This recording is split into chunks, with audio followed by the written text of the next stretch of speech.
Bom dia a todos, a todas e a todas aqui presente. Vamos dar início à mesa de comunicação Filósofas da Antiguidade à Contemporaneidade. Eu sou a Marcilânia, sou aqui da casa e vou estar mediando essa mesa. Nós vamos contar com 4 comunicadoras. Eu vou já falar o título de cada uma, de cada comunicação, quem vai estar apresentando, e posteriormente eu passo a palavra para vocês. A primeira comunicação tem como título O Castelo Interior como Recolhimento de uma Alma Cindida, uma investigação sobre a face marrada de Teresa de Jesus, apresentada pela Roberta Puccini, da UFMG. Na sequência, vai ser a Beatriz Sar, cujo título da comunicação é E se tua vizinha tiver ouro melhor que o teu? Aspásia de Mileto e a tese do autoaperfeiçoamento mútuo. Na sequência, a comunicação Joana Paula Manso de Noronha, romancista latino-americana e intelectual transacionista, século XIX, com a Laila Correia da Silva, da USP. E, por fim, vai ser a comunicação cujo título é Joana Seibit, a filosofia e metafísica de processos no século XXI e sua potencialidade, com a Marília Alves, aqui da Unicamp. Então, cada uma vai ter 20 minutos, né, de fala, e na sequência a gente abre para as questões, tá? Então, passo a palavra agora à Roberta. Bom dia a todas, vocês me ouvem bem? Certo, então, muito obrigada. Eu agradeço, né, já antecipado, a compreensão e a oportunidade, então, de apresentar primeiro, diante da minha pendência. Bom dia a todos, o meu nome é Roberta Puccini Gontijo, eu sou graduanda em Direito pela UFMG e, sob orientação da professora Karine Salgado, eu desenvolvo pesquisa de iniciação científica com bolsa da Fundação de Amparo à Pesquisa do Estado de Minas Gerais, em que estudo o caráter pastoral da ação inquisitorial e a primeira visitação do Santo Ofício ao Brasil. Agradeço muito a oportunidade de participar dessa mesa, em que, como foi citado, apresentarei o trabalho O Castelo Interior como Recolhimento de uma Alma Cindida, uma investigação sobre a face marrana de Teresa de Jesus. Bom, Teresa d'Ávila nasce em 1515, quando, ao lado da exploração do Mundo Novo, a coroa espanhola, desejosa de obter uma nação espiritualmente homogênea a serviço da centralização do poder, operacionaliza a Inquisição no continente europeu, sobre a qual o fator biológico, o sangue, exerce um peso fundamental. Uma vez que a ambição quanto à unidade do reino e ao encontro do intento régio de ver os seus territórios sob seus poderes limpos de sangue, apenas os cristãos velhos eram considerados como genuínos partícipes da cristandade, de forma que não raro os cristãos novos, ou seja, aqueles que recém tinham se convertido ao cristianismo, eram condenados pela prática do criptojudaísmo, isto é, quando a pública confissão da fé católica contracenava-se com o mascaramento da prática de ritos judaicos. Na história de Teresa, inserida então nessa Espanha apegada à pureza de sangue, contrastam-se a adoção da fé católica e uma ascendência judaica. Porém, indo na contramão da apologia da ortodoxia religiosa própria de seu tempo, em vez de Teresa assimilar a pura doutrina, conforme defendo neste trabalho, que ainda está em vias iniciais, Teresa concebe uma nova mística cristã em sua obra Castelo Interior, ao retirar Deus dos píncaros celestiais e ao encará-lo como um habitante do cerne da alma, e não como uma mera figura exterior. Nesse sentido, para a doutora da Igreja, o progresso espiritual, conforme também comenta Michel de Certeau, não se dá com a procura pelo divino no exterior da subjetividade, mas sim com a viagem do sujeito em direção ao mais puro e recôndito interior, que é o espaço, para Teresa, em que Deus se manifesta.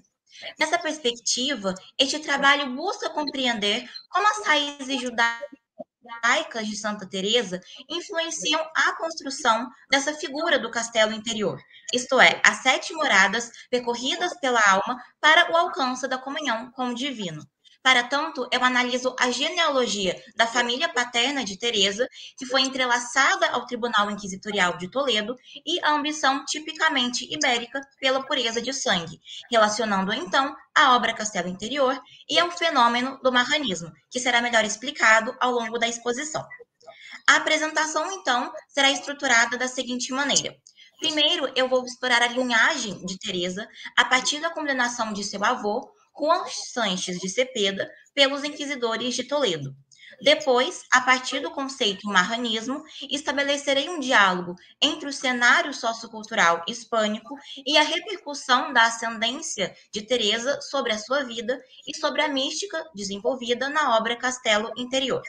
Por fim, observarei que Teresa, que foi de alguma forma afligida por toda a vida pelo peso de resguardar a honra católica da família, idealiza o castelo interior enquanto refúgio da intimidade, alternativa espiritual ao recolhimento que no mundo concreto lhe foi negado.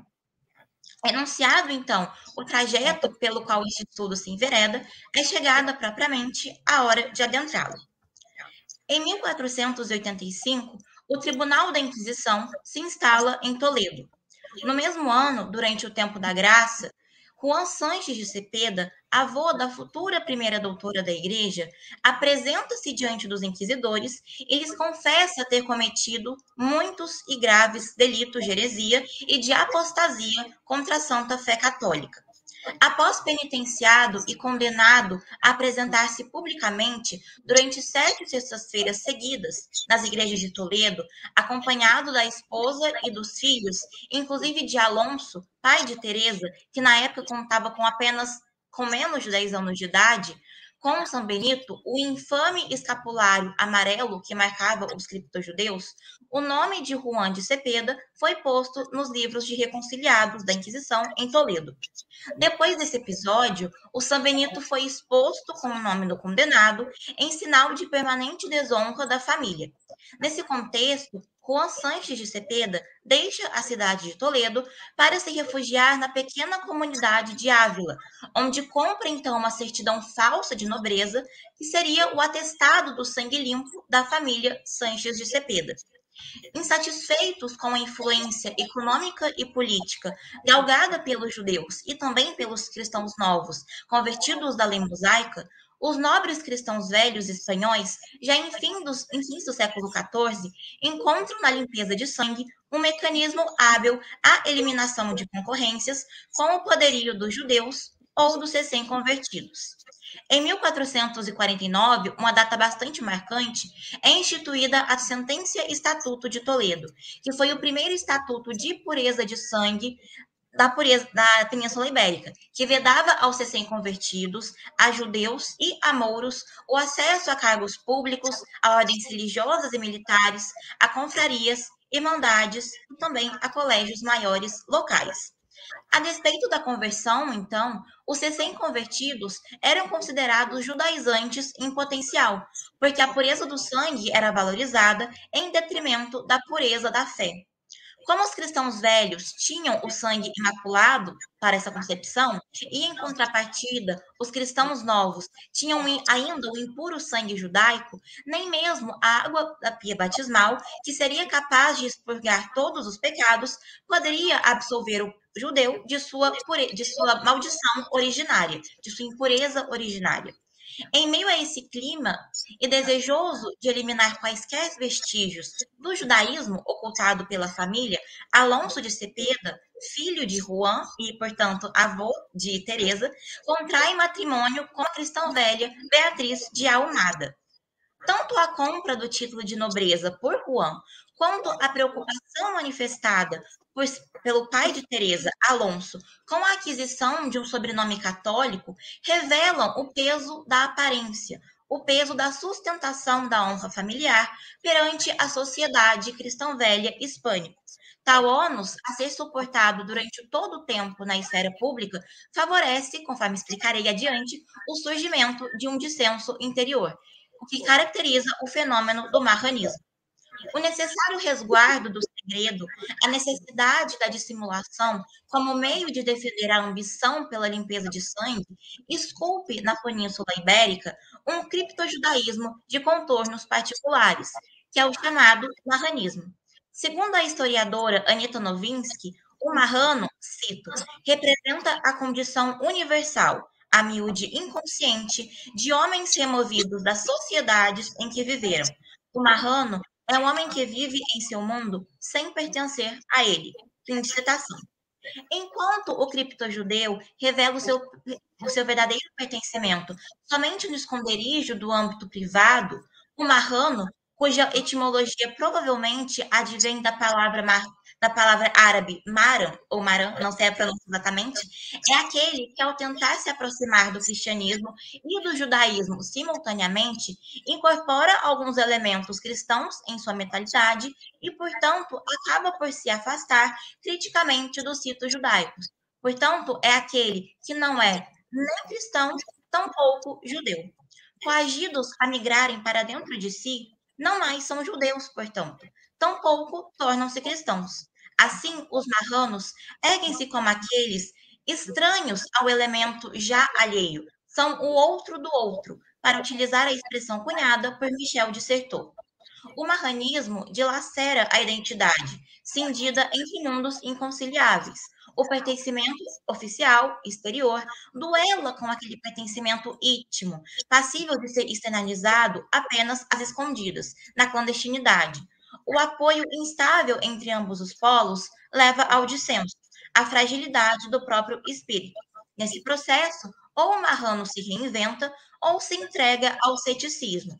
Defendo que Teresa de Jesus entrega-se à primeira opção, reinventando a fé católica de seu momento histórico.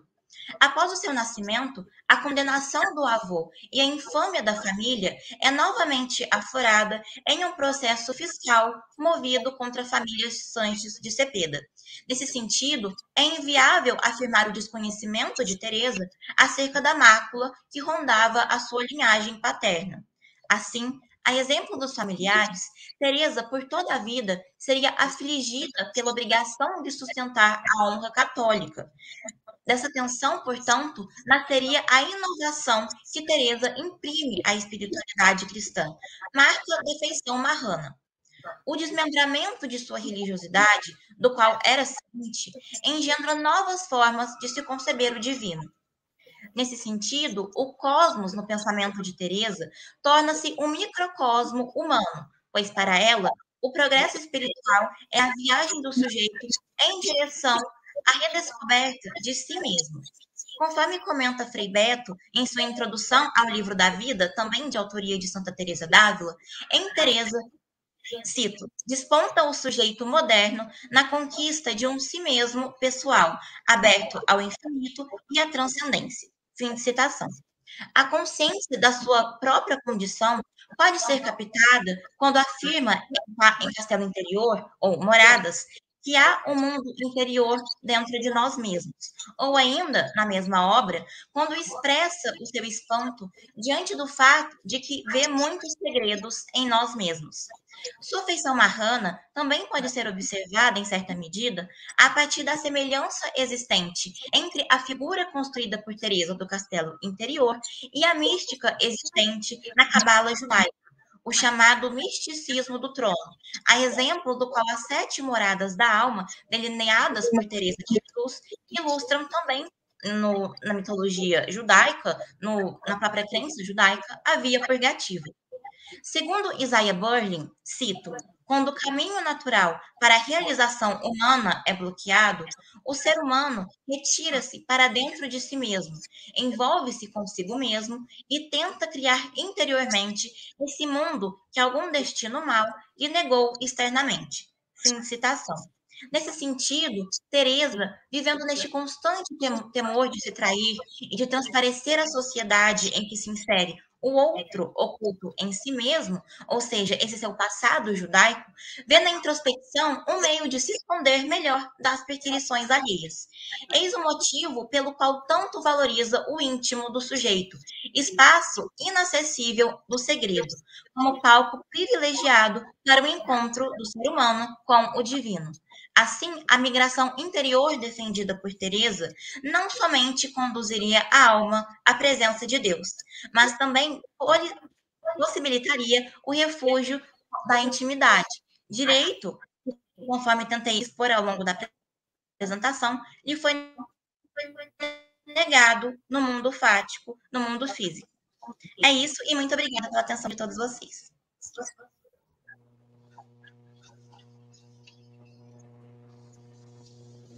Obrigada, Roberta. Terminou com um tempo ainda. Muito interessante sua apresentação, não conhecia ela, né?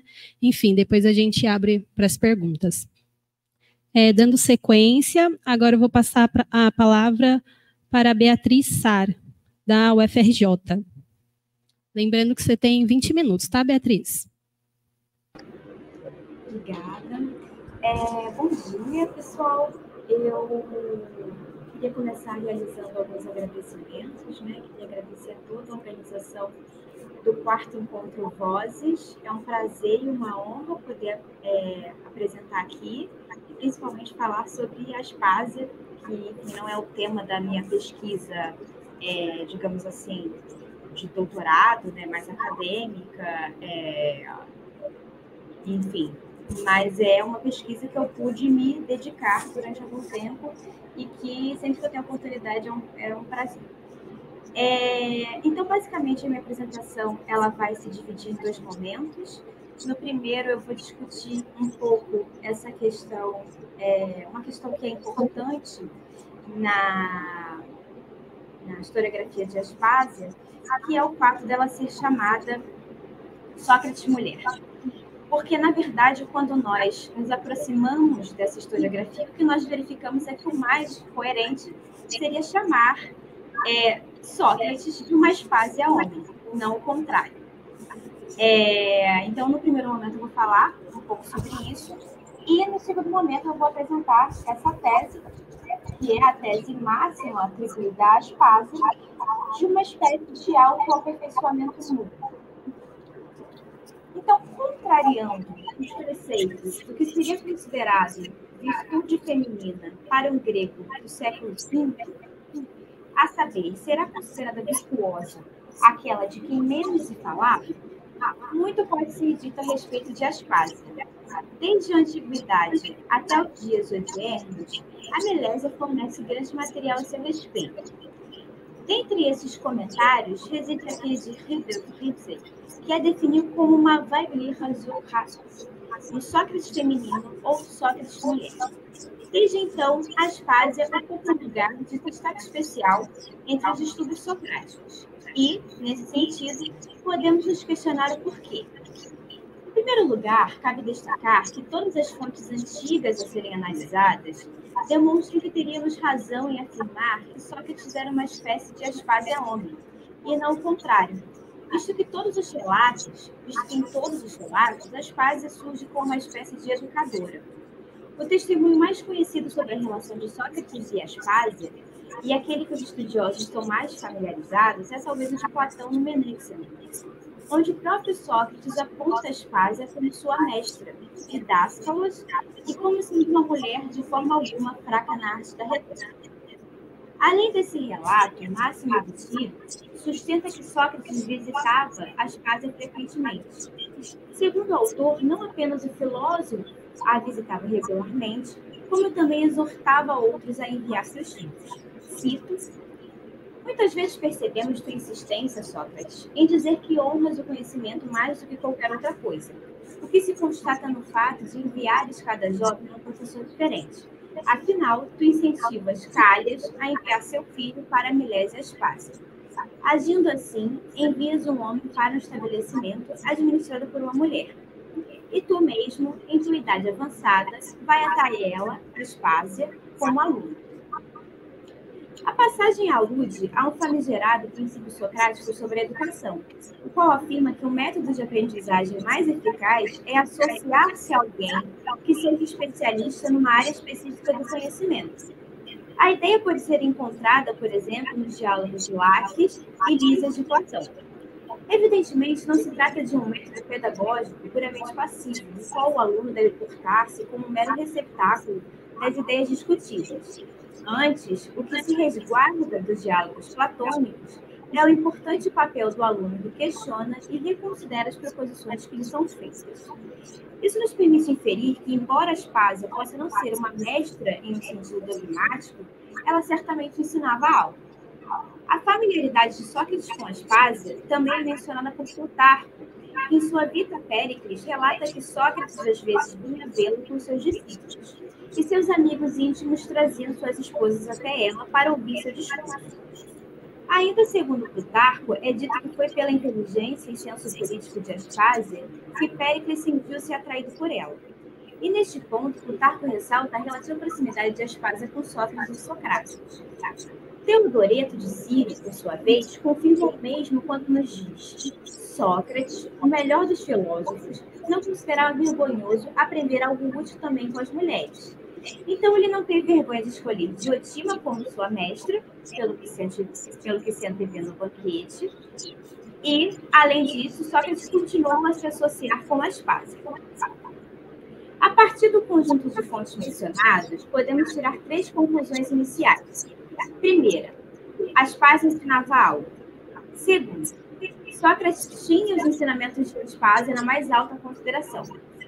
E terceira, alguns autores conectam as 2 figuras, Aspásia e Diotima, como mestras de Sócrates. Uma outra fonte primordial para os estudos da relação de Aspásia com os socráticos é Xenofonte. Em sua obra, a Milésia aparece como uma perita em economia doméstica e no aconselhamento erótico. Cito: esses de quem dizes que têm boas esposas, será que foram eles próprios que as educaram? Diz Cristóvão. Nada como fazer uma investigação. Eu te apresentarei também Aspásia, que com maior competência que eu, tudo isso te explicará, diz Sócrates. Nesse trecho, sustenta-se novamente a alegação de que Aspásia poderia contribuir na educação das esposas, o que pode sustentar o relato de Plutarco de que Sócrates a visitava com seus discípulos e que estes, por sua vez, a frequentavam na companhia de suas esposas. No que tange ao retrato de Aspásia, em Xenofonte, ela é apontada como episteme, como sendo completamente conhecedora. Mas não só, ela também sabe ensinar e exemplificar tudo isso, o que faz dela uma mestra de saber. E aqui podemos nos questionar que conhecimento é esse. Linhas atrás no texto, Sócrates sugere que existem certos homens que tratam suas esposas como colaboradoras no crescimento do oikos, enquanto outros fazem com que elas os ruinem. Logo em seguida, Sócrates sugere que, quando a mulher é instruída pelo marido nas coisas que são boas, e mesmo assim as de mal, talvez seja ela responsável pelo desastre da administração do lar. No entanto, quando o marido não a instrui no que é belo e bom, tratando-a como uma mera ignorante nesses assuntos, com justiça seria o marido o responsável pela ruína do lar. Isso também se justifica pela outra tese que Sócrates sustenta. A esposa é a pessoa que o marido confia o maior número de incumbências importantes. Portanto, é preciso que ela tenha uma boa educação para que possa cumprir suas tarefas com excelência. E é neste ponto que o nome de Aspásia é mencionado, pois ninguém sabe melhor como instruir uma mulher do que ela. Em primeiro lugar, Aspásia surge aqui como uma educadora. Especialmente, a passagem sugere a importância da educação feminina, algo insólito, pois as mulheres não possuíam educação formal na Grécia, nem mesmo as consideradas cidadãs, isto é, as filhas de pai e mãe atenienses. Depois, ela surge como uma espécie de filósofa, pois é capaz de orientar uma mente em direção ao que é belo e bom. Antes de analisarmos mais decididamente tal passagem, leiamos um outro trecho importante, novamente em Xenofonte, desta vez em Memoráveis. No contexto, Sócrates elogia a transparência de Aspásia em sua atuação como casamenteira. Sim, estranhou Cristóvão, mas por que me dizes essas coisas, como se não pudesses tu dizer de mim o que quisesses? E não posso, por Zeus, comigo dizer uma vez a Aspásia. Dizia ela que as boas casamenteiras são formidáveis a fazer uniões, se o fazem com verdades, mas não querem fazer elogios tendo de mentir, porque aqueles que são enganados passam a odiar-se ao mesmo tempo uns aos outros, e a casamenteira também. E eu também, porque estou convencida de que ela estava certa. Penso que não poderia dizer de ti, para te elogiar, nada que não tivesse por verdadeiro. Ah, então tu, Sócrates, és daqueles amigos que, caso eu tenha alguma qualidade para conseguir amigos, ajudar-me-ás, caso contrário não estaria disposto a mentir para me ajudar? E achas, Critóbulo, que te ajudo mais elogiando-te com mentiras ou convencendo-te de que deves te tornar um homem bom? Ora, a discussão prévia entre Sócrates e Critóbulo é fundamental para a compreensão da referência. No início do texto, Critóbulo pede a Sócrates que lhe ensine um bom plano para fazer amigos. Sócrates concorda em interceder por ele e em elogiá-lo na presença daqueles cuja amizade lhe cobiça, deixando claro que não produzirá relatos falsos sobre ele. E somente neste ponto ele cita o princípio de Aspásia, que contrasta o bom, ou seja, o verdadeiro, com o falso. O que podemos inferir da passagem é que a boa arte de casamenteiro implica que se deve relatar o agaton de uma pessoa apenas de acordo com a verdade. Mais especificamente, os verdadeiros casamenteiros exaltam as boas qualidades das pessoas apenas se estas forem realmente encontradas. De acordo com essa perspectiva, portanto, quem quiser se tornar agatos deve comportar-se de tal forma que um bom casamenteiro diga coisas positivas sobre ele ou ela, de acordo com a verdade. Desse modo, já se torna possível perceber uma certa exortação à busca da virtude e do autoaperfeiçoamento e, o mais importante, essa é uma tese que parte de Aspásia. Toda essa passagem de Xenofonte, lida em conjunto com o trecho do Econômico citado anteriormente, é importante, pois evidencia um pensamento tipicamente socrático que se repetirá em outros lugares. A ideia de que, em assuntos amorosos, é preciso estabelecer uma relação complementar entre os cônjuges, e não desigual. Isso porque a relação desigual gera a ruína do outro, enquanto a relação complementar gera o fortalecimento dos laços. Deve-se notar que, na verdade, essa é uma tese que surgirá na boca da própria Aspásia. Na obra De Inventione, Cícero sugere que Aspásia habilmente utiliza métodos do quinto tipo de argumentação. A fim de sustentar sua tese, ele resgata uma passagem do diálogo perdido Aspásia de Ésquines e uma cena na qual a Milésia conversa com Xenofonte e sua esposa. Cícero nos diz: diz-me, eu te peço, esposa de Xenofonte, se tua vizinha tiver ouro melhor que o teu, acaso preferirás aquele ou o teu? Ela respondeu, aquele. E segue, se ela tiver a veste que tem mais ornamentos femininos de maior valor do que tu tens, preferirás os teus ou os dela? Na verdade, os dela, respondeu. Se ela tiver um marido melhor do que o teu, preferirás o teu ou o dela? Nesse ponto, a mulher enrubesceu. Mas Aspásia inicia a conversa com o próprio Xenofonte. Ela diz, eu te pergunto se no caso de teu vizinho possuir um cavalo melhor que o teu, tu preferirás o teu ou o dele? O dele, responde. E se ele tiver uma propriedade melhor que a tua, qual das duas preferirás? A melhor, é claro, responde. E se possuir uma esposa melhor que a tua, preferirás a tua ou a dele? Nesse ponto, o próprio Xenofonte calou-se também. Depois, Aspásia prosseguiu. Já que nenhum de vós me respondeu a única coisa que eu gostaria de ouvir, eu mesma direi o que vós pensais.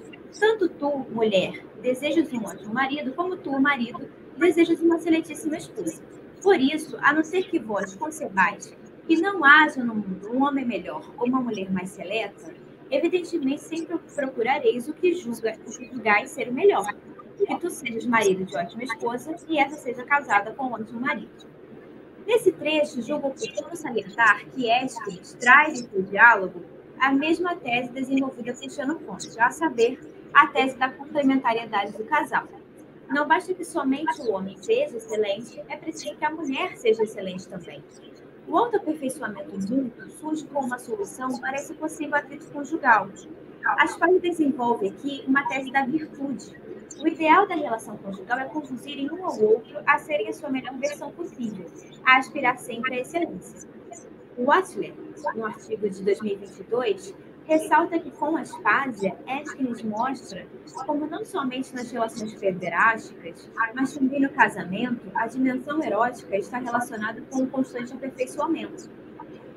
E a aquisição de virtudes, sem esse mútuo aperfeiçoamento moral, o casamento, enquanto instituição, está fadado ao fracasso. O Oifus está arruinado. A discussão desenvolvida se concentra na ideia de que a busca por um marido ou esposa melhor é vã, a menos que ambos os parceiros pretendam ser arístoicos, ou seja, excelentes. Portanto, um tema importante em Aspásia parece ser o papel crucial que o amor desempenha na promoção do aperfeiçoamento moral. A esse respeito, o ensinamento de Aspásia foi considerado, pelo menos segundo Kant, em um artigo de 96, como uma generalização do princípio que Sócrates expõe no final do Alcibíades, tornar os outros melhores, tieton eram, através do amor. Aqui, evidentemente, posiciono-me contra a tese de que a educação retórico-erótica de Aspásia depende exclusivamente de sua posição comentária, uma tese aventada por Kant, que nos diz, tanto na história de Péricles como mestre de Lísidas, o papel de Aspásia como mestra e cultivadora de excelência é diretamente dependente de seu status comentária, isso é, de seu papel como uma mulher atraente capaz de despertar paixão sexual em um homem. Contrariamente, Aeschines apresenta Aspásia como uma mulher cuja intenção educacional não está restrita ao matrimônio. Conforme nos diz Márcico, em um artigo de 2014, o exercício argumentativo de Aspásia justifica a reiterada qualificação de Sócrates mulher. Ao contrário do caso de Péricles e Lísidas, parceiros amorosos, que de outra forma só teriam sido ensinados por conhecimentos retórico-políticos, o caso de Xenofonte e sua esposa implica uma dimensão teórica diferente, que se baseia em uma noção de eros filosófico que aponta para o aprimoramento do outro, não apenas em sua esfera externa, mas especificamente em sua dimensão psíquica. A tese do autoaperfeiçoamento é estendida a todos os seres humanos, pois ela entende que a melhor maneira de cultivar boas relações é cuidando tanto de si quanto do outro. Neste ponto, vemos expressos os ideais de uma relação que visa o aperfeiçoamento não só de si mesmo, mas também do outro. Uma tese que, como vimos, aparece em muitos lugares através de Sócrates.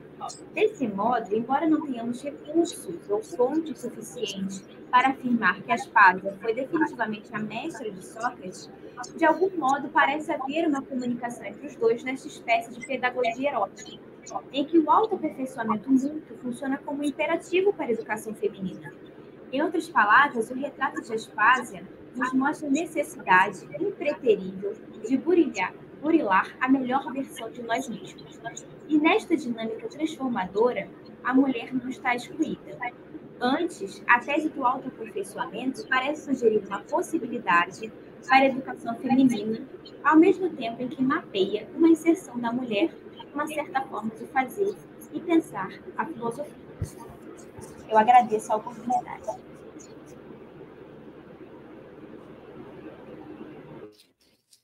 Obrigada. Eu acho que o tema da educação tem aparecido, né, bastante aqui, sobretudo a educação feminina, enfim, a ampliação da educação, o que é, né? Eu acho que é um tema que tem interessado bastante a gente aqui do grupo e muito obrigada pela sua apresentação, tá? Passo agora, então, dando continuidade aqui na mesa, né, para a Laila Correa. Olá, bom dia. Bom dia. Me escutam? Me escutam bem? Bom dia, então. Meu nome é Laila Correa Silva. Eu sou pós-doutoranda em História na USP e pesquisadora da FAPESP. A minha comunicação hoje é intitulada Joana Paula Manso de Noronha, romancista latino-americana e intelectual transnacional. Esse meu estudo se localiza na segunda metade do século XIX. A Joana Paula Manso ela faz parte de uma rede de mulheres que eu estudo a partir daquilo que a gente pode chamar de uma imprensa feminista no Brasil e em outras partes do mundo, né? No finalzinho do século XIX, principalmente. Então, a proposta dessa minha comunicação consiste na breve análise de uma série de estudos, aqui falando também sobre educação, dedicados à educação feminina, no jornal feminista intitulado O Jornal das Senhoras, que foi publicado entre 1852 e 1855, no Rio de Janeiro, à época Corte Imperial. O Jornal das Senhoras tinha como subtítulo Modas, Literatura, Belas Artes, Teatro e Crítica. Foi um dos primeiros, ou o primeiro jornal escrito por uma mulher, proprietária e redatora-chefe, voltado ao público feminino e dedicado à emancipação intelectual e moral das mulheres. Então, a inquietação que essa novidade poderia gerar no público leitor, ou mais precisamente, né, nas leitoras da época, aparece no editorial de estreia desse jornal, que foi em 1º de janeiro de 1852. Eu cito as palavras da Joana Manso. Ora, pois, uma senhora atesta da redação de um jornal, que bicho de 7 cabeças será? Fecho citação. Mas, continua a redatora, abro a citação, em França, Inglaterra, na Itália, na Espanha, nos Estados Unidos, em Portugal mesmo, os exemplos abundam de senhoras dedicadas à literatura, colaborando em diferentes jornais. Nesse âmbito, o Jornal das Senhoras se lançou como um jornal redigido por uma americana, cito, né, como a Joana Manso se denominava, e também, cito as palavras dela, com a vontade e o desejo de propagar a ilustração e cooperar com todas as forças para o melhoramento social e para a emancipação moral da mulher, fecho citação. Agora, nós nos perguntamos, mas quem era essa redatora americana da América do Sul? Então, a Joana Manso, ou Juana Manso, né, porque ela portuguesou o nome dela, Juana Paula Manso de Noronha, a fundadora e a redatora-chefe do Jornal das Senhoras, foi uma intelectual argentina de destaque. Ela estava exilada no Brasil em virtude da ditadura que perseguiu opositores ao regime de Juan Manuel Rosas, governador de Buenos Aires, entre 1829 e 1852. Então, durante seu exílio, exilada junto com a família, com os pais, né, que também apresentavam oposição ao governo do Juan Manuel Rosas, ela viveu no Uruguai, em Cuba, nos Estados Unidos, mas fixou por mais tempo no Rio de Janeiro. E aqui no Brasil ela se destacou como uma das primeiras feministas da América do Sul. Além de ser jornalista, ela também foi dramaturga, atriz, romancista e uma destacada educadora social, principalmente no começo da abertura política da Argentina após a ditadura do Juan Manuel Rosas, né? Então, ela escreveu sobre a história da Argentina durante a ditadura de Rosas, no romance Folhetim Histórico, publicado no Brasil, no Rio de Janeiro, neste Jornal das Senhoras, denominado Mistérios do Prata, justamente com o propósito de divulgar as atrocidades do governo ditatorial e as suas consequências nefastas para a construção social e política da Argentina independente, né? Então, nesse projeto de educação e emancipação das suas leitoras, a filosofia e as artes cumpriam um papel de destaque. Então, essa série de estudos, né, estudos com E maiúsculo, escrita pela Joana Manso, a primeira lição publicada, em 15 de fevereiro de 1852, abordou a definição de filosofia. Isso eu acho muito interessante para a gente pensar o período e a época, né? E o seu propósito primeiro era o de fazer com que, cito as palavras dela, as mulheres possam compreender o sentido dessa palavra. Então, a Joana Manso fala que ela não vai lançar mão de grandes filósofos ou de referências aí para cunhar esse conceito que ela vai divulgar no seu jornal, né? Ela vai falar livremente sobre o conceito. Então, essa lição sobre filosofia foi dividida em 2 partes, né? A parte primeira, o que a gente pode definir como senso comum, né? Que a Joana Manso vai tentar desconstruir essa visão de filosofia do senso comum, né? Que, segundo a Joana Manso, sinto, seria uma infeliz palavra, né?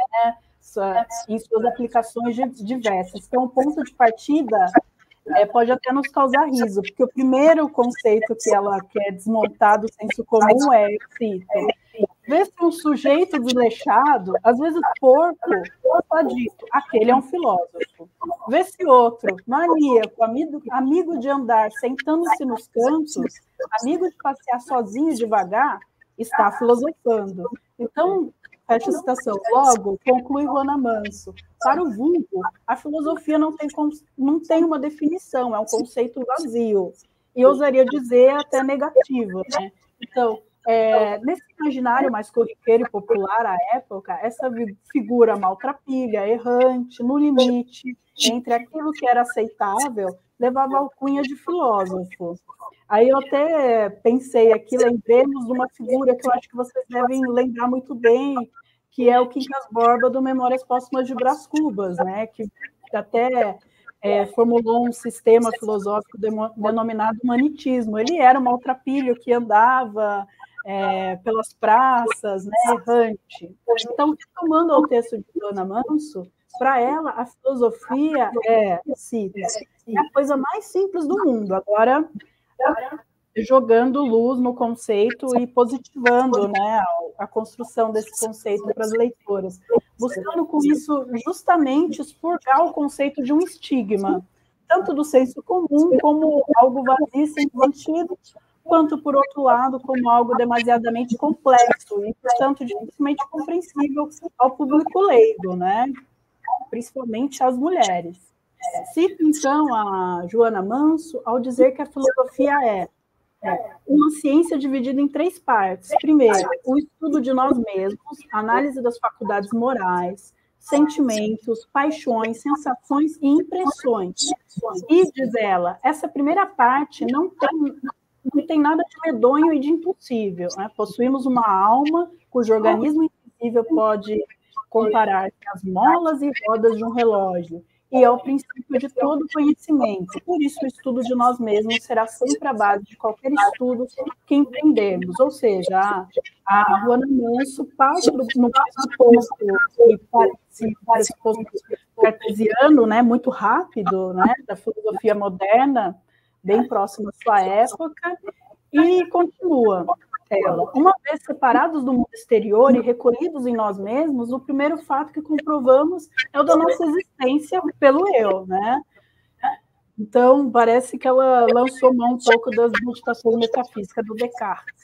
E o segundo ponto é a consciência, segundo ela, a consciência que dá ao sujeito a tácita convicção da nossa liberdade moral e intelectual. Então, aqui ela vai começar a trabalhar o que seria a ética, né? E o que vem a ser o livre-arbítrio. Então, ela parte de uma definição que para ela é simples e ela vai trabalhando problemas muito complexos, como epistemologia e ética, né? Então, em seguida, ela lança a definição desse termo tão caro à filosofia, né? Que é o livre-arbítrio. Então, eu cito ela. Não é o desenfreio das paixões, como não faltará quem assim o interprete. Não é praticarmos as nossas vontades contra a justiça, nem oposição aos nossos deveres, nem de encontro às convenções sociais. A liberdade da alma humana é um presente da inefável bondade do Criador, pela qual nos deixa a escolha dos nossos pensamentos, afeições. Liberdade que, uma vez verificada pelo fato íntimo da consciência, nos inspira a dignidade de toda criatura que compreende que existe, pensa e sente por si. Né? Então, após deixar a leitora com essa grande definição e convocar a reflexão, ela fecha essa primeira parte da lição, deixa a leitora pensando um pouco, né? E parte só no dia 7 de março de 1852, ela continua essa lição sobre filosofia. Ela abordará outros conceitos filosóficos de grande complexidade. Por exemplo, a razão. Ela vai tentar definir, então, para as leitoras da época, o que seria a razão. A razão, segundo ela, cujo emprego é vencer as más paixões, conduzir-nos pela sentença do dever, é por isso um estudo da filosofia, né, que seria útil às mulheres. Então, vejam, pelo que a gente pode depreender dessas duas lições, do comecinho dessa segunda parte da lição, né, é que ela não só demonstra às mulheres que elas podem ter acesso aos estudos de filosofia de modo muito mais simples do que a gente poderia supor, como ela deixa muito, muito patente a leitora de que vocês, mulheres, têm a capacidade intelectual para adentrar nesses conceitos que são tão complexos como o da filosofia, né? Então, tem um sentido político muito, muito forte, né? Então, ao contrário do que os contemporâneos poderiam afirmar, isso, se a gente for aqui destrinchar várias teorias científicas que já estavam, né, sendo gestadas na época na Europa e depois assimiladas por brasileiros, né, sobre as capacidades intelectuais das mulheres, negros escravizados, enfim, dentro daquele conceito de menoridade, não só em vista da lei, mas também menoridade intelectual, né? A razão não teria essa capacidade de adentrar conceitos mais complexos, né? A Ruana Manso vai argumentar com vários teóricos desses, principalmente, de modo mais simples, sobre o que vários até maridos falavam às suas mulheres. O estudo e a erudição seriam preciosos à mulher, né? Então, o cultivo do estudo, e ainda mais a filosofia, né? Poderia ali despontar sentimentos e sensações, então levar a mulher para um caminho que não seria o caminho correto, principalmente para uma mãe de família na época, né? Que a gente está falando de 1852, Rio de Janeiro, né? Essa elite letrada que tinha acesso a esses jornais. Então, citando a Ruana Manso, sobretudo a filosofia para as mulheres, ela poderia ser benéfica, né? Então, ela vai jogar com esses opositores que a erudição seria perniciosa à mulher. Porque conhecendo nós a nossa capacidade intelectual, é que poderemos também saber o que valemos. Então, ali, a filosofia, o estudo, a erudição, tudo isso que estava envolvido nesse jornal, poderia, de algum modo, impactar as mulheres no sentido delas tomarem consciência de que elas têm sim capacidade intelectual e que elas podem questionar esse lugar social que elas ocupavam na sociedade. E isso tem um caráter político muito forte, né? Então, essa, para mim, não é uma frase nada trivial, e tem um significado político muito profundo no projeto feminista e de educação social paulatina. Então, continuando, a Ruana Manso não irá afirmar que homens e mulheres têm as mesmas faculdades cognitivas e, portanto, irá afirmar que os homens e as mulheres têm as mesmas capacidades cognitivas e, portanto, as mesmas capacidades.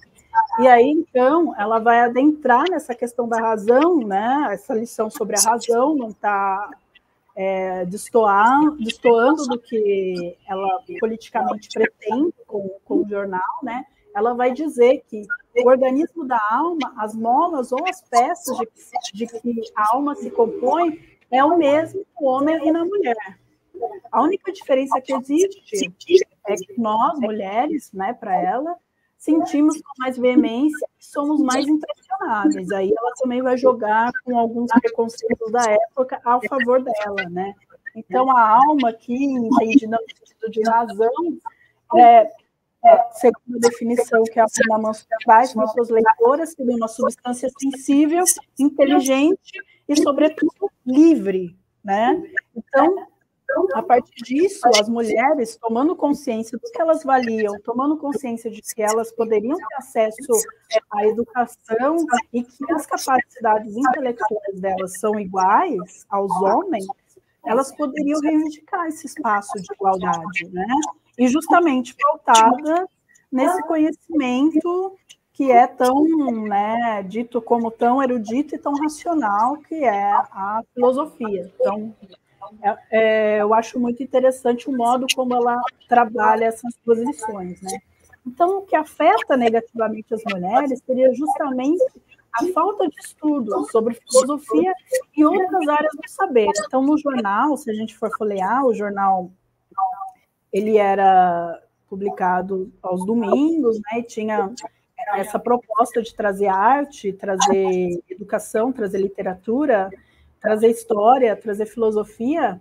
Ele tem justamente esse ponto que é, mulheres, vocês têm capacidades intelectuais, sim, né?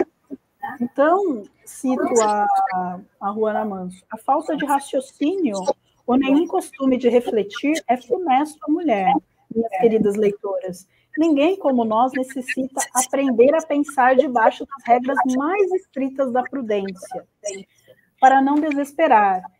E, já não piora a nossa causa, né? A absoluta ignorância em que se deixa a mulher é o motivo primeiro de sua desgraça. Quando não se dá um emprego útil às faculdades da alma, elas se degeneram em vícios atrozes.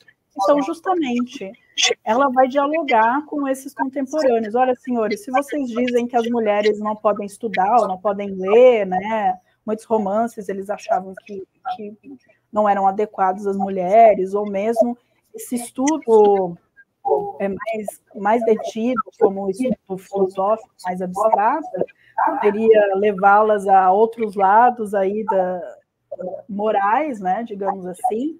Ela vai dizer que justamente o contrário, se a gente não coloca no exercício a nossa mente, e principalmente não toma consciência das nossas capacidades, é aí que a gente vai acabar se perdendo essas mulheres, né? Esse é o ponto que ela quer chegar. Por isso, reitero que o propósito do estudo da filosofia, mesmo que sejam em breves textos, né, feitos pela Ruana Manso, eles tiveram um propósito feminista, né, acompanhado dessas resenhas, né, que compunham o jornal. Então, de fazer as leitoras refletirem, exercitando suas capacidades intelectuais, aguçando a curiosidade para descobrir mais leituras e outras referências sobre conceitos e ideias como razão e liberdade, que, à época, seriam dois conceitos muito importantes para esse movimento feminista que se formava, né, no Brasil e ao redor do mundo. Então, como argumenta a Ruana Manso, num dos números do Jornal das Senhoras, em 8 de fevereiro de 1852, que precede essa primeira lição dos estudos, que seria a primeira parte sobre a filosofia, ela diz, eu cito, a mulher conhece quando é tiranizada, tem a consciência do que sente, não se revolta, porque vive como o cativo, carregado dos ferros da opressão. Então, ela tem esse propósito mesmo, a partir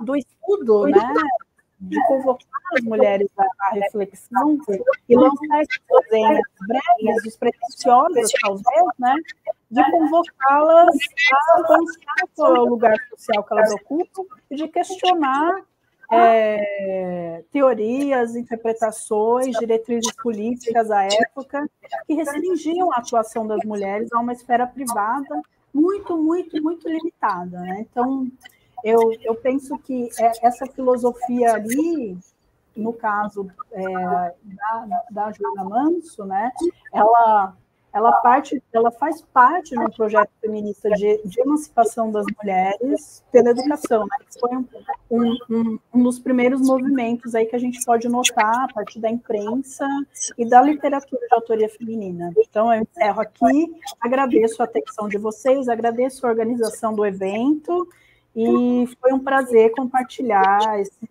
essas pequenas reflexões com vocês. Obrigada.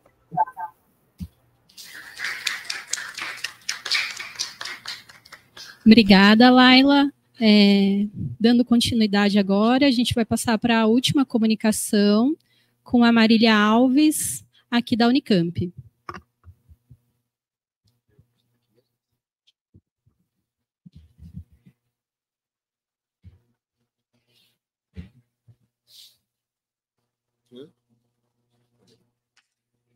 Só ficou com a Ana errada. Hã? Ah, porque ele dá para passar? Uhum.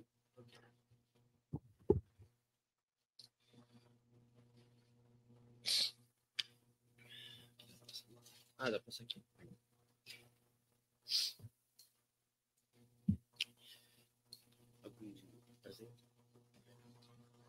Oi, gente. Bom dia.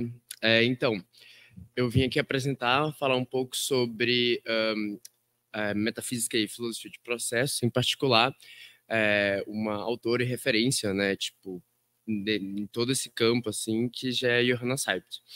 Então, é isso. Eu sou Marília, sou da Unicamp, sou graduanda em matemática e filosofia, e é isso. Perdão, ainda tá com a cabecinha um pouco em 2023, mas é isso. Então, vai ser dividida, além da introdução, em 3 partes, essa apresentação, né? A última parte vai ficar um pouco corrida, por causa que são muitas referências, assim, na parte de aplicações, então estou completamente aberta para, no final, assim, ou caso pessoas que estão assistindo entrarem em contato comigo, né? Conversarem, trocarem ideia. Mas, então, a motivação geral nessa comunicação, né? Assim, a linha geral, a ideia geral, é expor um pouco sobre, tipo, os trabalhos exatamente da Johanna Seibt, particularmente no século XXI, né? Ela é uma filósofa atualíssima, né? Tipo, continua em produção, inclusive, e tido para apresentar os trabalhos dela, para perceber o quão relevantes são os trabalhos dela. A ideia também é trazer uma contextualização e falar um pouco sobre o que é a filosofia de processos de forma geral e a metafísica de processos, né? Entendida como parte da filosofia de processos. E, por fim, para falar sobre a potencialidade da filosofia e metafísica de processos, particularmente agora no século XXI, trazer algumas aplicações, apontar, de fato, algumas coisas relevantes que são extremamente frutíferas, né, na aplicação de se adotar uma perspectiva processualista nas ciências naturais e humanas, na filosofia em geral, né?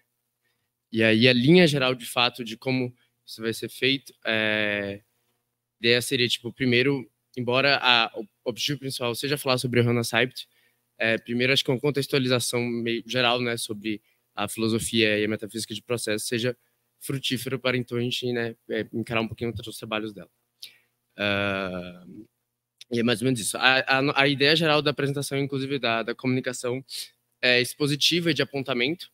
Então, tipo, as questões, tipo, argumentativas de desenvolvimento específico, técnico, ficam somente citadas e implícitas, mas normalmente estou aberta e as referências trazem elas, né?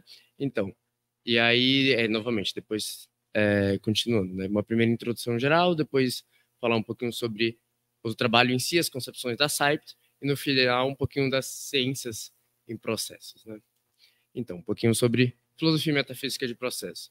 Essa é a única citação direta que eu fiz, tá? Tá em inglês, mas eu vou ler rapidinho aqui em português, para quem não entende inglês, né? Que a filosofia de processo é baseada na premissa que o ser é dinâmico e que a natureza dinâmica do ser seria o principal foco para qualquer abordagem filosófica, né, compreensiva da realidade e em nosso lugar nela. Enquanto filósofos processualistas, né, insistem que a realidade é um contínuo de, digamos assim, de idas e vindas, não sei, né? Eles não se nega que existem, tipo, aspectos estáveis da realidade, né? Tipo,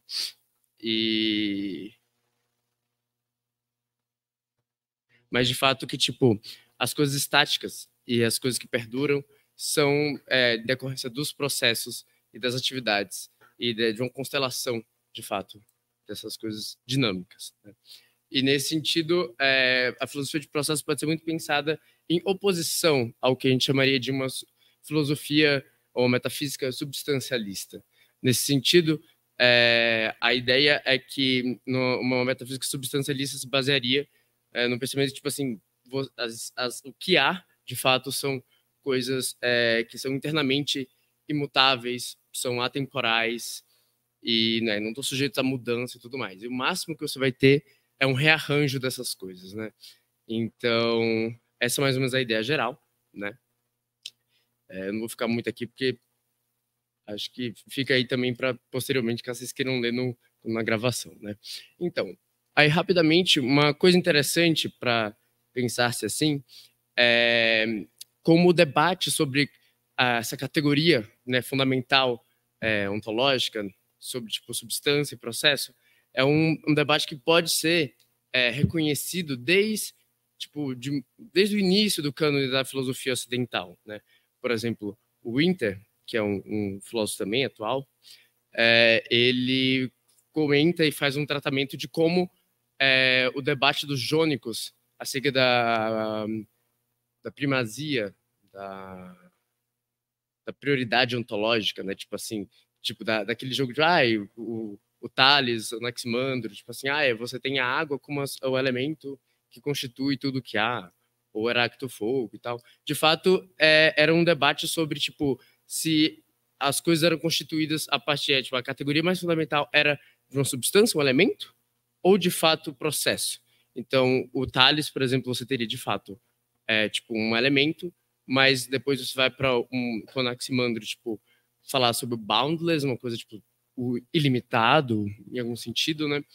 E até o Heráclito, em que você, de fato, quando se fala de fogo, você está falando sobre, de fato, puro processo. Então, tem como você analisar de forma mais madura um pouco esses filósofos, verem que, de fato, ali há um debate sobre que tipo de categoria é o que se faz, né? E também o Otatou Hecha, né, ele traz alguns exemplos de alguns filósofos que movimentaram alguns pensamentos processualistas, mas, de fato, a filosofia de processo veio a nascer no século XX com este nome, com essa concepção, né?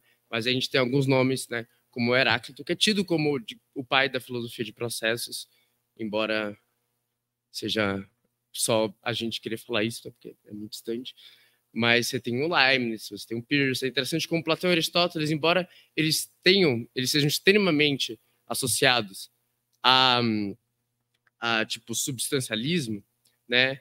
É interessante como eles, na verdade, estão dialogando na época com o posto por Parmênides e tudo mais, sobre da impossibilidade da mudança. Eles estão, de alguma forma, lidando, mas as coisas mudam, né? Então, da mesma forma que Platão estabelece a identidade só pode ser concebida nas formas, mas assim o mundo precisa de alguma espécie de ele muda. Como é que a gente funciona isso, né? Então ele incorpora isso no mundo material, por assim dizer, né?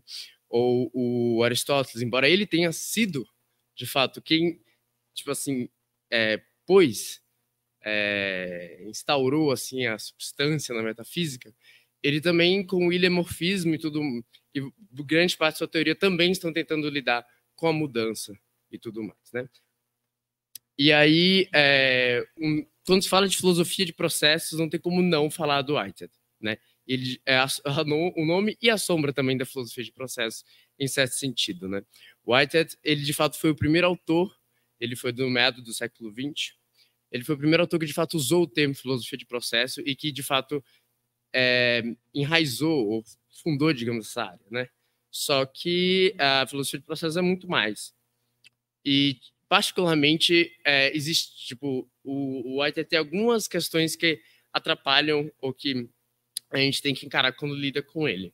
Algumas questões de ordem sociológica que põe-se sociológica porque questões de relação entre os filósofos e a comunidade filosófica. Whitehead, ele era um filósofo, né, muito associado ao que hoje a gente chama, né, de uma filosofia analítica. Ele fez com o princípio da matemática junto com o Russell. Ele era matemático também. Então, ele era extremamente ligado a essa área bem analítica da filosofia, por assim dizer. Contudo, ele, no decorrer da vida dele, ele começou a mudar um certo perfil, assim. Isso deslocou ele dentro da comunidade dele, né, dos pares dele. E isso fez com que, alguns atores como Quine ou Loewe, simplesmente, tem alguns comentários deles que eles tiveram aula, né, com o Whitehead, e eles falavam, nossa, parecia que eu estava na aula de literatura, sabe? Escrever coisa bonita e passava. Embora eles reconhecessem que o Whitehead fosse uma grande pessoa. Mas existia esse isolamento, assim, e aí ficou uma coisa meio um culto, assim. O que acabou fazendo a filosofia de processo ser jogada de lado. Outra coisa também é a obscuridade, né, dos textos do Whitehead, que de fato são claras. Mas tirando essas questões, né, e o fato dele também acabar lidando com questões teológicas, teosóficas, então, tipo assim, isso também pegou um pouco, assim, tipo, tá, particularmente porque essa galera, a comunidade era particularmente bastante associada com naturalismo e tudo mais, então, não sei, acho que vocês entenderam mais ou menos a questão, né? Mas existe uma questão teórica também envolvida no Whitehead, porque embora ele tenha sido, assim, um precursor e, de fato, um pioneiro na filosofia de processos, ele ainda manteve, de certa forma, um atomismo, um particularismo em sua formulação ontológica. Então, ele ainda teve, quando ele fala de entidades atuais, de nexos e tudo mais, alguns termos, né, dele, ele ainda está, tipo, associando com, ainda, mesmo que sejam processos, essas entidades, elas funcionam como se fossem átomos. Então, ainda existe uma espécie de particularismo ali que mostra-se problemática, como, inclusive, vai ser comentado aqui adiante, né? Aí, chegando na Seipt em si, algumas características gerais da Seipt é que ela foi orientada pelo Heschel e o Sellers, que também são... O Heschel, em particular, também são autores ligados, né, à tradição mais analítica. Mas o Heschel, inclusive, foi, pós-Whitehead, uma das pessoas que desenvolveu um pouco ali, fez alguns livros de introdução, de elaboração, assim, sobre filosofia de processo, mas, de fato, foi a Seipt que, né, a partir do trabalho que ela começou, quando se doutorou em 1990, que começou uma mudança radical no que seria filosofia e metafísica de processo. Particularmente porque até meados agora de 2010 para 2020, ela produziu muito e consistentemente e realmente estruturou, assim, uma filosofia de processos, metafísica de processos pós-Whiteheadiana, né? E aí, aqui os trabalhos destacados vão ser o Free Process Theory, o Forms of Emergent Interaction in General Process Theory, e um que é um capítulo, né, de um volume que chama Particulars. Então, tipo, o primeiro ela desenvolve uma teoria livre de processos, ou de processos livres, né, e depois de processos gerais. E o primeiro, de 2004, é um esboço do que seria o segundo. A mudança de livre para geral é meramente para reforçar ainda mais a ideia de que você tem um processo não específico e que você está ali livrando ele, em certo sentido, de uma particularidade, que é exatamente a noção que ela vai debater em particulares ali embaixo. Último, né? Aqui tem uma lista de alguns trabalhos que ela veio fazendo e dá para ver que constantemente ela vai pegando o mesmo ponto e desenvolvendo bem aos pouquinhos, né? Até esse trabalho de 2010. Então, tá, vou parar um pouquinho aqui, só para falar um pouquinho, algumas considerações ainda sobre a Seipt. Ela ainda, inclusive, hoje em dia é ativa academicamente, mas ela está agora trabalhando com tipo, robôs sociais, tipo, questões de socialização, sociabilidade em inteligência artificial, né? O que é interessante, porque depois de trabalhar quase 3 décadas, assim, intensivamente em ontologia, ela agora está pegando as aplicações de ontologia, né? E falando de ontologia da Seipt, ela desenvolve, né, uma concepção sobre, tipo, o que seria ontologia e o que seria o que seria ontologia e o que seria uma metodologia na ontologia, né? Inclusive para você pensar na recategorização ontológica, você pensar, tipo assim, né, em você fazer uma mudança, né, uma transformação de ontologia para capturar um mesmo fenômeno, né? Então, ela, inclusive, usa essa formalização, assim, mas é só um esboço, assim, para pensar um pouco. Mas a ideia é que uma ontologia seria uma teoria da inferência categorial. E, nesse sentido, tipo, você teria essa quádruplazinha, né? E nessa quádruplazinha, a ideia é que você teria um domínio, que seria, tipo assim, seria chamado M, uma linguagem, uma teoria. Nesse sentido, quando eu falo de linguagem e teoria, a gente está falando, tipo assim, de sentenças. Ou seja, de uma teoria seria um conjunto de sentenças, uma linguagem, tipo português, seria um conjunto de sentenças. E a ideia é que você está associando, quando você fala alguma coisa, você tem algum... Você associa os elementos ali da sentença a elementos desse domínio, né? E com isso, tipo, isso você correlaciona essas duas coisas através de uma teoria que estrutura de fato o que acontece, né? Então, é mais ou menos essa ideia geral, mas como assim, né? Que elaboração é essa? A ideia é que tem um poder explicativo isso, e por isso que é inferência categorial. Que existem alguns tipos de inferência que a gente faz, como, por exemplo, esta cadeira não pode ser a mesma cadeira que está do lado dela. Tipo, só que isso vem do fato de que a categoria que eu uso para entender cadeira não comporta que uma cadeira possa estar em dois lugares ao mesmo tempo, né? Mas a cor dessa cadeira pode ser a mesma cor da cadeira ao lado, porque a cor tem uma categoria que permite múltipla instância, né? Então, esses tipos de inferência que você pode fazer ou não, que estão tipo para além, tipo, que estão de fato tipo assim basilares no que você está fazendo. Tá? E essa é a ideia. E nesse sentido, a ontologia tem um caráter explicativo. Isso é interessante. Assim como você teria uma teoria, assim como seria teorias científicas, né? Embora ela tenha características distintas. Nesse sentido, tem 3 aspectos relevantes para você pensar numa reformulação, numa recategorização, né, de ontológica, pensando em você passar de substâncias para processos ou qualquer outra coisa nesse sentido, né? Primeiro, quando você tem uma ontologia, uma teoria, você tem algumas entidades que são tidas como categorias, como substâncias, processos, eventos, propriedades, etc., né? Relações universais. E você também tem os aspectos dessas categorias que, de certa forma, definem ela. Então, tipo assim, você vai falar que um objeto é concreto, ou que ele é abstrato, ou que ele é determinável, predicável. Então, você tem alguns aspectos dele que vão definir ele, né? Que eles são individuáveis, não individuáveis, né? E a ideia também é que esses termos, né, que referenciam essas categorias, como substância, processo, etc., eles são termos teóricos, eles pedem por modelos, da mesma forma análoga a como funciona na ciência. Embora na ciência sejam modelos analógicos, tem uma pequena diferença, mas a ideia é semelhante. Você precisa fundamentar, de alguma forma, na vivência, né, para fazer sentido do que você está fazendo nessa teoria, essa grande elaboração. Então, assim, na metafísica substancialista, na ontologia substancialista, substância normalmente tem um modelo de objeto, de coisa. Então, quando você pensa em uma substância, olha lá, o Aristóteles, eusia, pipi, blá, blá, blá, mas beleza, parada é essa. E aí você usa, para pensar nisso, você usa objetos. Então, quando você pensa na substância, né, você usa a noção de objeto para estar ali, que bem captura isso.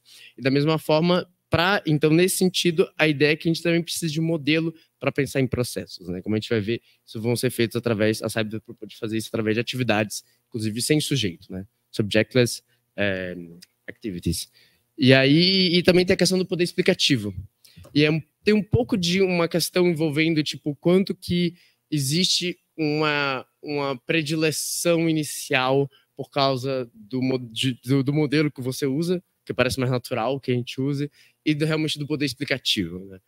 Como a Cyber depois... Bom, a gente vai chegar nisso. E aí, a teoria de fato da Cyber, né, e eu vou passar bem por cima, é uma teoria bastante técnica, inclusive, é uma teoria formalizada, axiomatizada, parte dela, né?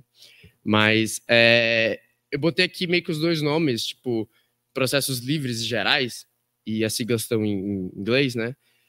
Mas, de forma geral, atualmente você usaria, tipo, a teoria de processos gerais, porque, de fato, foi o nome atualizado que ela deu.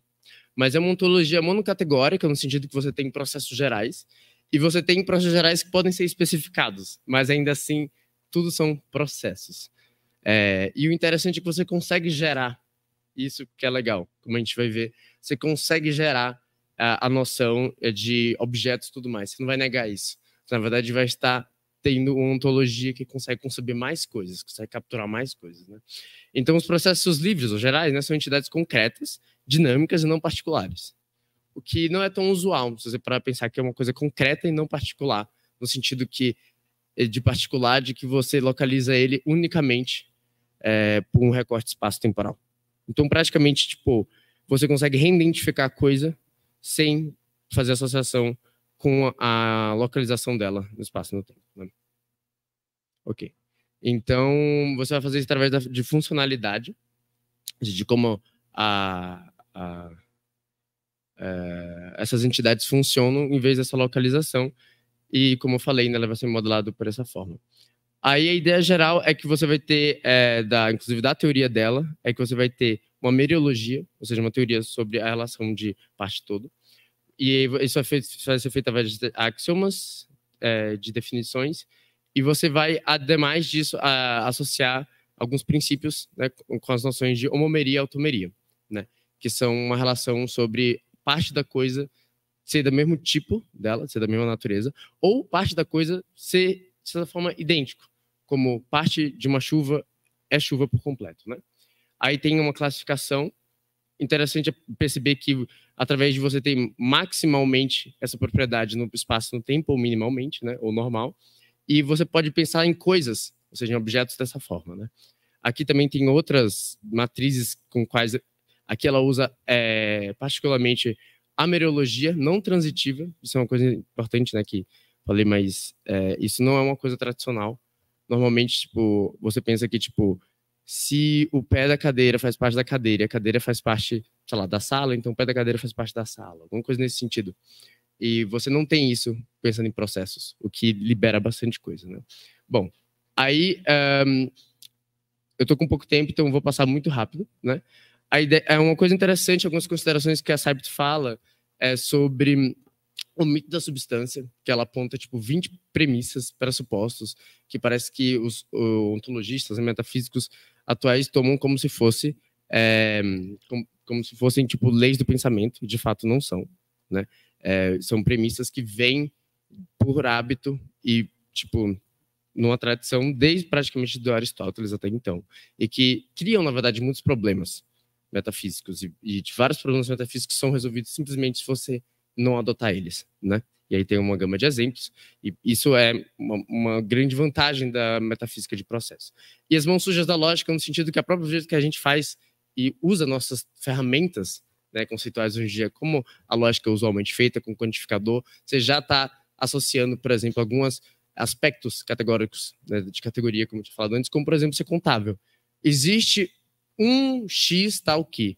Você já estava pensando em alguma coisa particular e contável, né? Sobre as aplicações da ciência,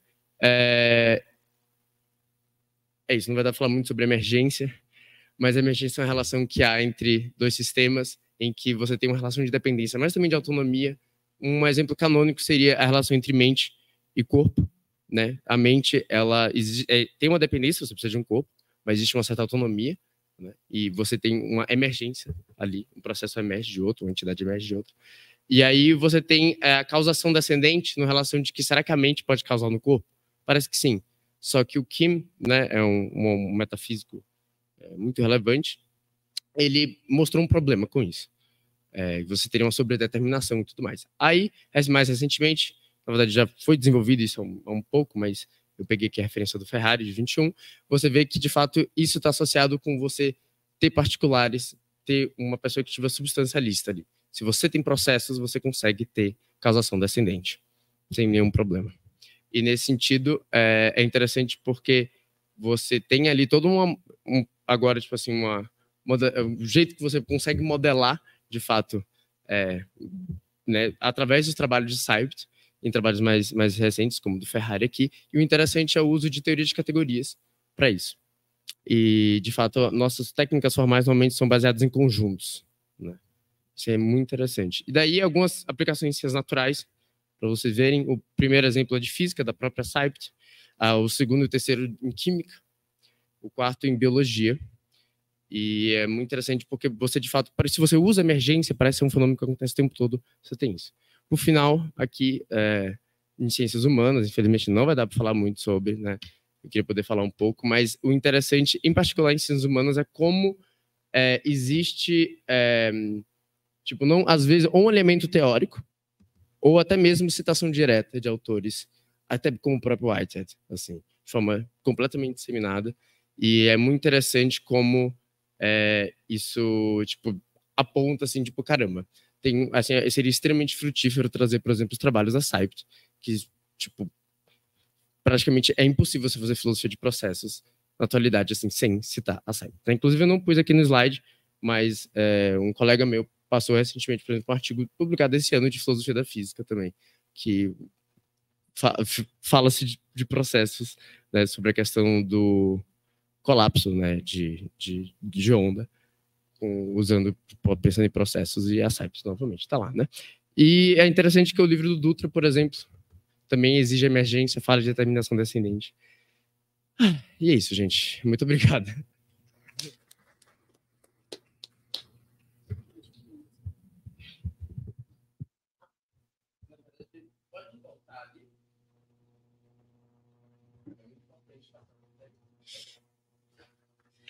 Obrigada, Marília. Agora, então, a gente vai abrir para as perguntas. Quem quiser fazer, a gente faz em bloco 3 perguntas e daí a gente passa para elas responderem.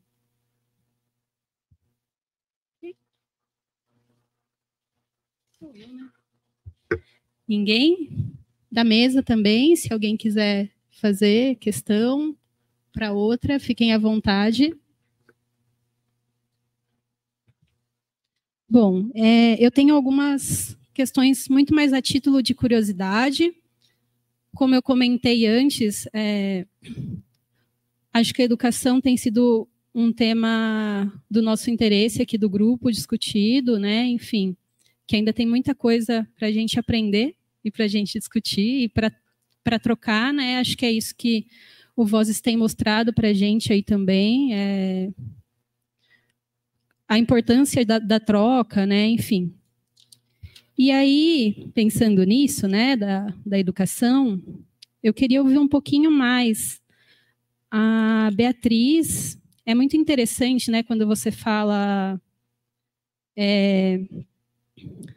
coloca, né, falam da Aspásia como Sócrates mulher, e no fim, a melhor colocação não seria que o Sócrates seria, né, Aspásia homem, e aí a gente pode pensar o quanto isso não poderia ser colocado ao longo da história da filosofia e de outras áreas também, né, mas...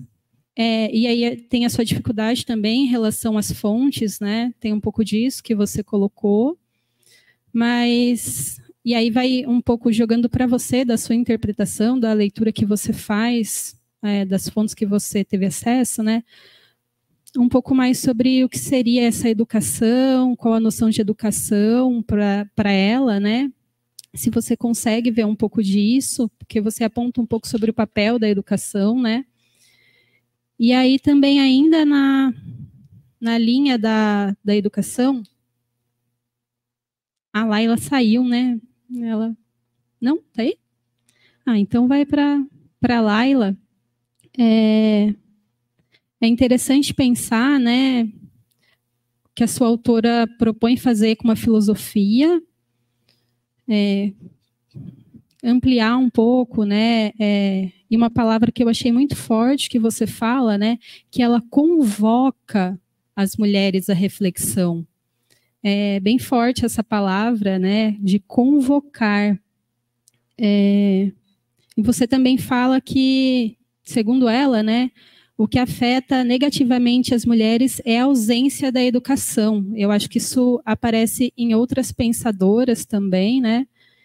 E aí, também a título muito de curiosidade, né, e pensando que a filosofia, você fala, né, que a filosofia pode beneficiar essas mulheres e a educação como um todo em outras áreas, né, te ouvir um pouco sobre o potencial político da educação na sua autora, se você pudesse comentar brevemente um pouco sobre isso.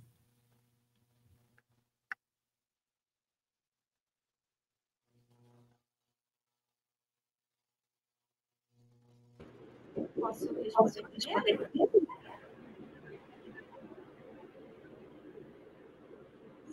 vocês estão me ouvindo? Só está um pouquinho baixo. Você consegue falar um pouquinho mais alto ou aproximar o microfone? Sim. Vocês me escutam melhor agora? Ficou, tá ótimo. Tá ótimo? Tá. Bom, a sua pergunta é muito interessante e é uma pergunta que tem a ver um pouco com a nossa própria forma de pensar. Uma coisa que a gente escuta muito, né? Ah, fulana de tal é o fulano de tal de saias, né? O Sócrates mulher. Então, parece que a figura masculina, ela é sempre o ideal, a referência para isso. E o que eu acho interessante no caso da Aspásia é que quando nós lemos as fontes, que aí já faz parte desse trabalho da filosofia antiga, né, ir até essas fontes que são sempre muito escassas, sempre muito confusas, desconexas. Quando nós vamos até essas fontes, o que nós vemos é que, na verdade, muito possivelmente, a Aspásia foi a mestra de Sócrates, né? Ele teve um contato com ela e ele aprendeu com ela. E o que eu acho interessante é que, possivelmente, o que ele aprendeu com ela está muito conectado a essa questão da educação. Nós sabemos que, na Grécia Antiga, não havia educação formal para as mulheres, né?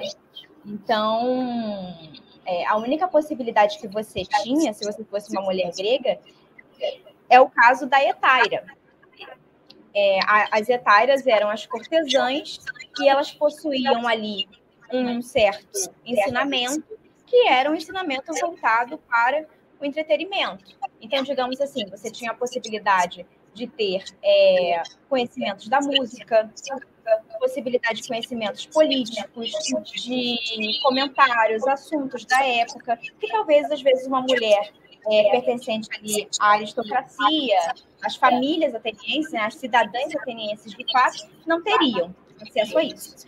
Então, isso é o que a gente está chamando aqui, mais ou menos, de educação, de uma possibilidade de uma educação na Grécia. Até por isso, muitas pessoas vão defender que a Aspásia era uma hetaira, era uma cortesã, pelo tipo de conhecimento que ela expressava, pelo fato de ela ser uma estrangeira, e a gente sabe que muitas estrangeiras, muitas hetairas eram estrangeiras, né?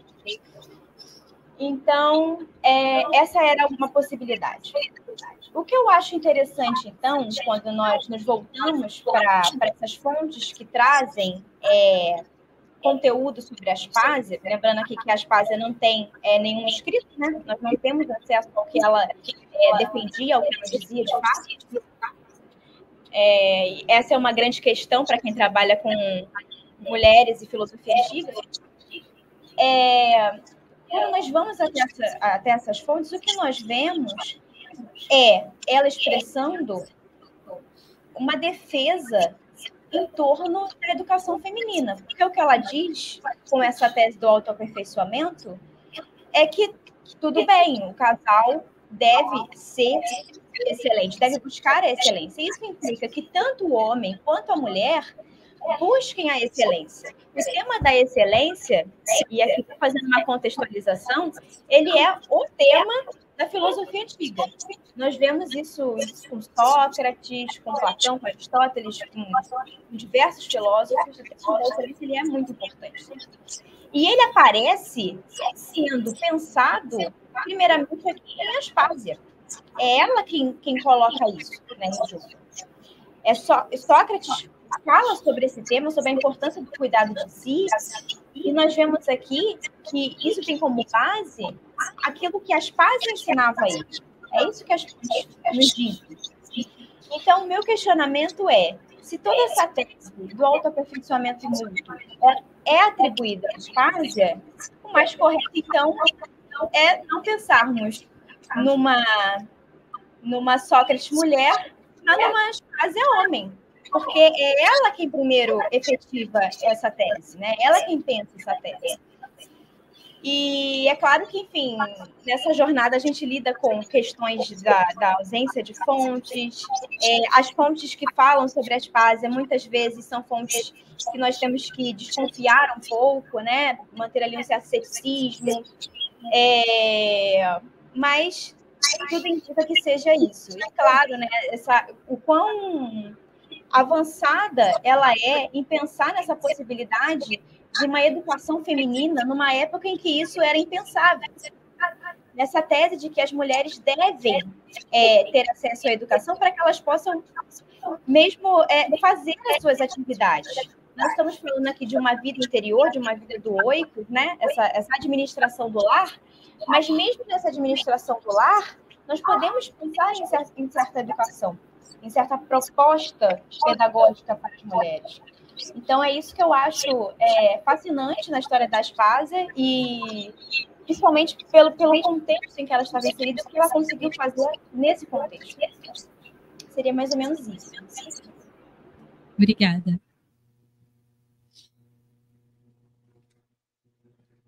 Você quer responder agora, Laila? Sim. Gostaria de agradecer a sua pergunta, até porque eu posso falar um pouquinho mais, né, sobre o tema. Achei interessante você notar o uso que eu faço de convocar, né, porque eu percebo muito no estudo em conjunto, não apenas do jornal que eu mencionei, que era o jornal da Joana Manso, onde ela escrevia, outras mulheres também da época escreviam, né? Mas outros jornais do Rio de Janeiro e da América Latina, de modo geral, que podem ser classificados como feministas justamente por essa questão de colocar nos seus editoriais e como um propósito dos artigos, de tudo que era escrito ali, o propósito de suscitar um debate, que seria o debate justamente não apenas do lugar da mulher na sociedade, mas como que, a partir desses jornais, da literatura e também de outras coisas que eram publicadas, como música, artes, teatro, como que, a partir desses instrumentos, as mulheres poderiam se educar ou, melhor ainda, e aí o sentido de convocar, refletir por que nós, mulheres, nesse período, temos um tipo de educação que apenas é uma educação para instrução, ou seja, para se portar bem nos salões, alguns rudimentos de francês, tocar piano e tal, tudo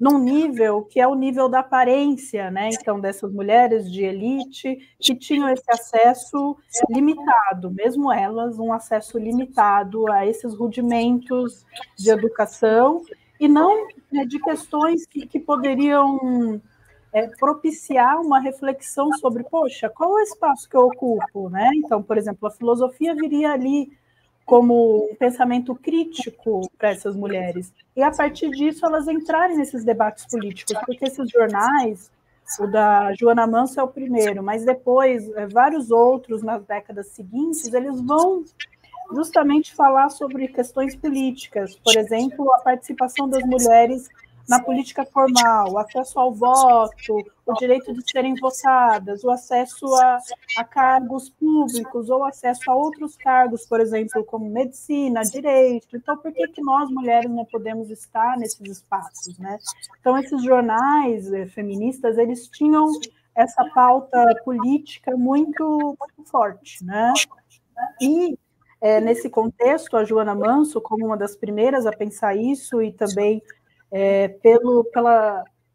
por esse aspecto que ela tem de ser transnacional, ou seja, de ter passado por vários locais, ter saído da Argentina, passado por Uruguai, Cuba, Estados Unidos, enfim, ter tido uma experiência vasta sobre as relações sociais das mulheres em outros espaços, ela pode trazer também relatos dela sobre como isso acontecia em outros lugares, né, como as mulheres participavam socialmente em outros lugares. Então, nesse sentido, o potencial político da educação não é apenas uma questão instrumental, ou seja, de dar às mulheres a capacidade de poder pensar sobre determinadas questões, mas como que essas determinadas questões elas poderiam suscitar um debate muito maior, e aí eu falo convocar, de justamente dessas mulheres participarem de um debate público sobre até que ponto elas estão tolhidas da participação na política, e a partir dessa participação elas poderem dizer, olha, por que a gente não pode ter múltiplos empregos em áreas que não são totalmente interditadas, né? Então, por que a gente tem que ficar só aqui no lar, né? Claro que este debate, digo, é muito localizado numa elite de mulheres que tinham acesso à leitura, tinham acesso a esses jornais, tinham acesso a livros, né? Claro que no universo, principalmente de várias colônias, inclusive no Brasil, colônia, no Brasil, império, no período, várias mulheres estavam aí circulando no espaço público, né, enquanto trabalhadoras braçais, né, escravizadas, enfim. Então, esse debate, claro, é um debate de mulheres que estão numa esfera privilegiada, né, social, mas que, a partir desse primeiro questionamento, né, pensar uma questão que, inclusive, até hoje a gente pensa sobre a porcentagem de participação das mulheres nas câmaras, no Senado, enfim. Então, essa ainda é uma questão, né? Então, muitas dessas mulheres, à época, que tinham consciência que elas estavam, apesar de tudo, numa esfera muito privilegiada socialmente, elas pensavam que, a partir da participação formal delas na política, elas poderiam levar pautas muito mais específicas das mulheres, por exemplo, maternidade, né, condições até de violência que as mulheres sofriam por parte de maridos, violência física, violência psicológica, violência sexual, enfim. Então, esse é um debate que ainda é muito, a gente vivencia muito ele, né, em diferentes níveis, com diferentes referenciais, mas que perdura, né? Então, nesse sentido, a educação, que a Ana Manso traz, e outras escritoras da época do Brasil e da América Latina, trazem para a gente, que é justamente pensar como que a educação igualitária poderia propiciar as mulheres entrarem em outras esferas e, a partir disso, participar ativamente do fazer político ou de outras esferas do conhecimento, né? Então, nesse sentido que eu entendo